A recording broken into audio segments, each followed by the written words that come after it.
नमस्कार, मी पंजाब डक. राज्यातल्या सर्व शेतकऱ्याला सांगू इच्छितो की बदलीचं वातावरण राहणार आहे आणि तुरळक भागात दुपारनंतर 4च्या नंतर पावसाच्या परिस्थिती निर्माण होणार आहे.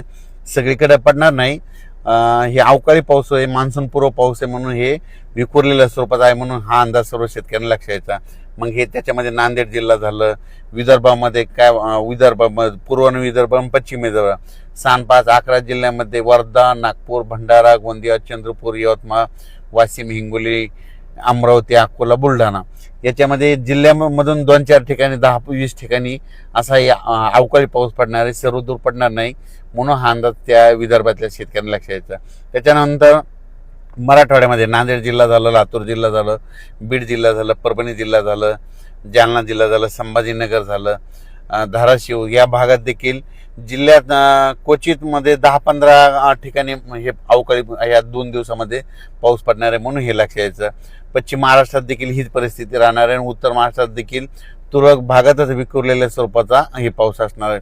पण राज्यातल्या हळद लागवड करण्यासाठी आणि ऊस ज्यांचा वाळत आहे त्या ऊसासाठी एक आनंदाची बातमी, कारण की राज्यामध्ये 15 मे ते 20 मेच्या दरम्यान राज्यात चांगला पावसाळ्यासारखा पाऊस येणार आहे, म्हणून हा अंदाज लक्षात यायचा.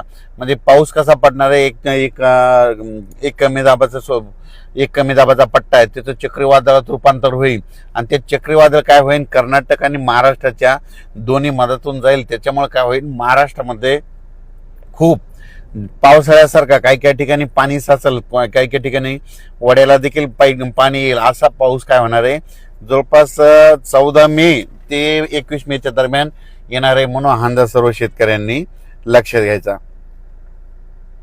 मग सांगायचं झालं तर नाही, हे पाऊस पूर्व विदर्भ, पश्चिम विदर्भ आणि त्या नेमकं पूर्व आणि पश्चिम विदर्भामध्ये शेतकऱ्याचे हळदी शिजवायले, तर त्यांना सुद्धा सांगू इच्छितो की तुम्ही काय करा, जवळपास 14 मे पर्यंत तुम्ही तुमच्या हळदी काढून झाकून ठेवा, कारण की 15 ते 20च्या दरम्यान चांगला पावसाळ्यासारखा पाऊस विदर्भात पडणार आहे, म्हणून हे लक्षात यायचं.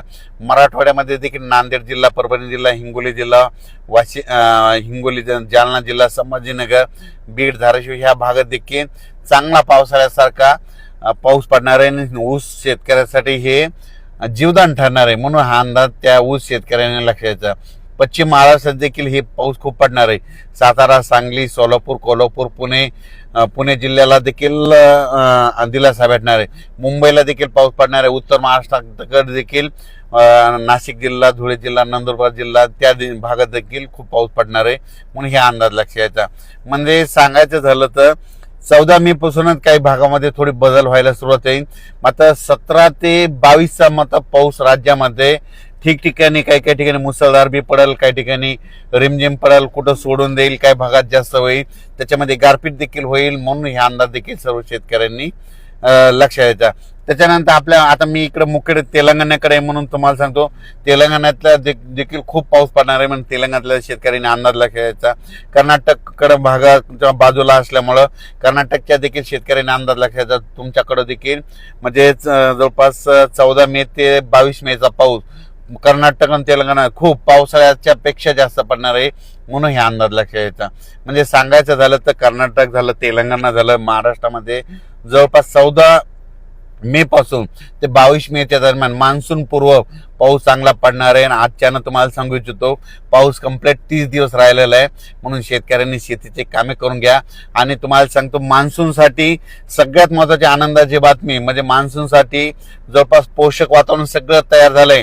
जवळपास ह्या 13 मे ते 17 मेच्या दरम्यान मान्सून अंदमान बेटावर येणार आहे आणि तिथून कंप्लीट 20 दिवसाला कंप्लीट आपल्या महाराष्ट्रामध्ये येतं. म्हणजे 10 दिवस ते 10 दिवस म्हणजे 7 जून पर्यंत महाराष्ट्रात मान्सून दाखल होऊ शकतो, म्हणून सर्वप्रथम ही शेतकऱ्यासाठी आनंदाची बी.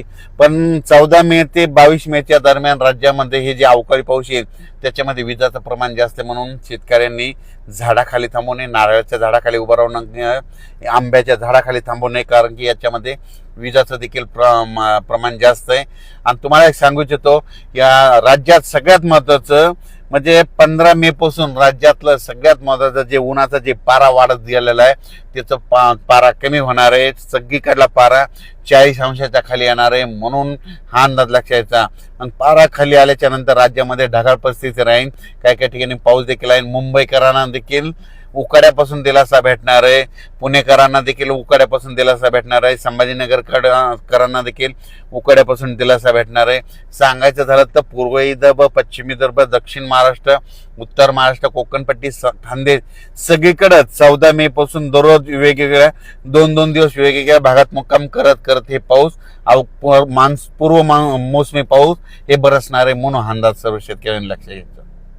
आणि हे 2026ला चांगला पाऊस पडणार आहे, दुष्काळ वगैरे पडणार नाही म्हणून काही चिंता करायची गरज नाही. वेळो पेरणी होणार आहे, पिकाला लागल तसा पाऊस पडणार आहे. मात्र सप्टेंबर ऑक्टोबर मात्र परतीचा पाऊस मात्र राज्यात धुमाकूळ घालणार आहे, म्हणजे अतिवृष्टी होईल म्हणजे सप्टेंबर ऑक्टोबर मध्ये. म्हणून हे देखील सर्व शेतकऱ्यांना लक्षात घ्यायचं. परतीचा पाऊस चांगला पडत असल्यामुळं रब्बी चांगलं येणार आहे. सुरुवातीला जेमतेम पाऊस पडत असल्यामुळं खरीप चांगलं येणार आहे, म्हणजे यावर्षी दोन्ही पिकं चांगले येणार आहे. म्हणून शेतकऱ्यासाठी 2026 खूप चांगलं साल राहणार आहे. म्हणून शेताच्या मशागती करा, आपली शेती तयार करा. कारण 14 मे ते 22 मेच्या दरम्यान मात्र खूप राज्यात मान्सून पूर्व एक कमी दाबाचा पट्टा जात असल्यामुळे त्याचे चक्रीवादळात रूपांतर होऊन त्या ठिकाणी महाराष्ट्रात चांगला पाऊस पडेल, म्हणून हे अंदाज लक्षात घ्यायचा. धन्यवाद.